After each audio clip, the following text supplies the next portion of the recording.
Hello everyone, NEET 2025 का result आ गया है और इस बार रिजल्ट की हम बात करें तो कम नंबर पर भी बेटर रैंक बन रही है। नीट 2025 रिजल्ट के बाद बच्चों में उत्सुकता रहती है कि हमारी काउंसलिंग कब स्टार्ट होगी, हमारे स्टेट की कट ऑफ क्या रहेगी, कितनी रैंक पर हमें MBBS या BDS कॉलेज मिलेगा। तो बात करें स्टेट वाइज कट ऑफ की, तो इसके लिए हमने पहले वीडियो अपलोड कर रखा है। आज हम बात करेंगे कि नीट 2025 की काउंसलिंग कब शुरू हो सकती है और काउंसलिंग के लिए कौन से डॉक्यूमेंट्स की रिक्वायरमेंट है। तो काउंसलिंग की अगर हम डेट की बात करें, उससे पहले डॉक्यूमेंट्स की बात करते हैं। जो स्टूडेंट इस बार काउंसलिंग करवा रहे हैं उनको कौन कौन से डॉक्यूमेंट्स तैयार करने हैं। सबसे पहले है नीट एप्लीकेशन फॉर्म, जिसे कंफर्मेशन पेज भी बोलते हैं। जो आपने फॉर्म अप्लाई किया था वो एप्लीकेशन फॉर्म आपको इसमें चाहिए काउंसलिंग में। इसके बाद नीट का एडमिट कार्ड चाहिए, और एडमिट कार्ड के लिए बता दूं कि इसके लिए आपको केवल फर्स्ट पेज की आवश्यकता है। जरूरी नहीं कि आपके पास उसमें फोटो हो, उसमें फोटो पे किसी गजेटेड सिग्नेचर हो। इसके बाद है NEET score card, rank letter जिसे हम कह सकते हैं।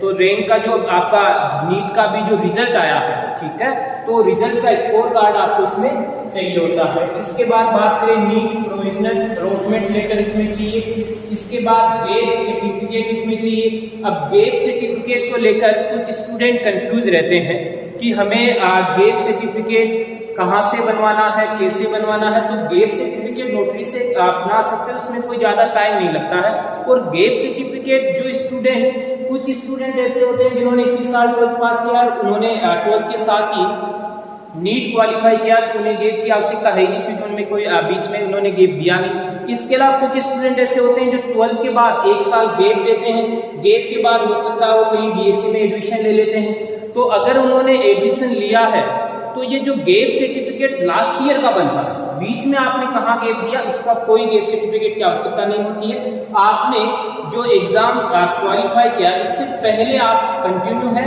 या आपने कोई गेप दिया, वो आपको उसमें बनवाना रहता है।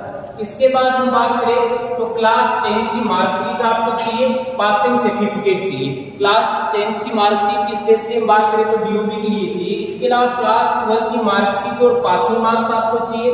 इसके अलावा वैलिड ID प्रूफ, जो आपका कोई लाइसेंस हो सकता है, आधार कार्ड हो सकता है, कोई भी एक वैलिड ID आपको चाहिए। इसके बाद एक पासपोर्ट साइज फोटोग्राफ आपको चाहिए। और स्पेशली ध्यान रखिए कि आपके पास ये जो फोटो हो ना, ये फोटो आपके पास जो आपने फॉर्म में लगाई है सेम वो फोटो होनी चाहिए। ज्यादा अच्छा रहेगा कि आप जो सेम फॉर्म में अप्लाई किए वही फोटो साथ में रखें। इसके बाद PC और माइग्रेशन सर्टिफिकेट आपको चाहिए। कास्ट सर्टिफिकेट चाहिए आपको, ठीक है। इसके अलावा EWS जो कैटेगरी में आते हैं उनके लिए EWS वाला सर्टिफिकेट चाहिए।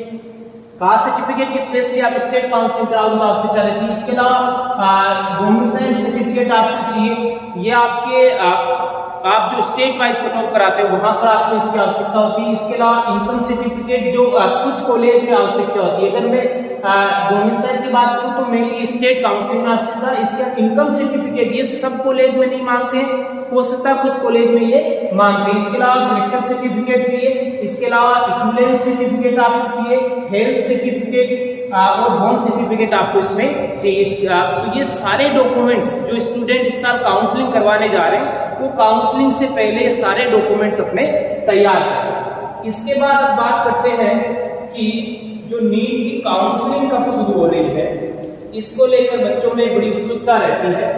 तो नीट काउंसलिंग जो आपका रिजल्ट आता है, उस रिजल्ट के कितने समय बाद, ये हम कुछ लास्ट ईयर की बात करेंगे कि कितने समय बाद वो शुरू हो रही है। जैसे मैं 2022 की बात करूँ तो 7 सितंबर को ये रिजल्ट आया था और 11 अक्टूबर तक काउंसलिंग शुरू हुई थी। 2023 में 13 जून को रिजल्ट आया था और 20 जुलाई को ये शुरू हुई थी। 2024 में 4 जून को रिजल्ट आया था और 24 अगस्त तक ये शुरू हुई थी। कुछ जगह काफी लेट काउंसलिंग शुरू हुई थी कुछ ईयर में, उसका रीजन आपको ही पता है कि बहुत सारे रीजन रहे, कोई फैक्टर हो सकता है, ठीक है। इसके बाद अगर बात करें 2025 में तो 14 जून को ये रिजल्ट आया है, ठीक है। और ये जो आपकी काउंसलिंग शुरू हो सकती है, इसका आप ध्यान रखिए कि ये आपकी काउंसलिंग जुलाई एंड से लेकर हो सकता आपके अगस्त स्टार्टिंग में काउंसलिंग शुरू हो जाएगी। तो इससे पहले आपके पास 1-1.5 महीने का समय है। इसमें आप अपने डॉक्यूमेंट्स जो आवश्यक है वो जो डॉक्यूमेंट्स हमने आपको बताए, आपको डॉक्यूमेंट्स तैयार रखें। ये डॉक्यूमेंट्स हमने कंप्लीट आपको बताए। इनमें से कुछ डॉक्यूमेंट्स ऐसे होते हैं कि कुछ स्टेट में, या आप कोई स्टेट काउंसलिंग करवा रहे हो या ऑल इंडिया काउंसलिंग आप करवा रहे हो, कौन सी काउंसलिंग में आप पार्टिसिपेट कर रहे हो, कुछ कॉलेज में कुछ डॉक्यूमेंट्स की रिक्वायरमेंट होती है, कुछ की में नहीं होती है, तो आप कंप्लीट डॉक्यूमेंट्स अपने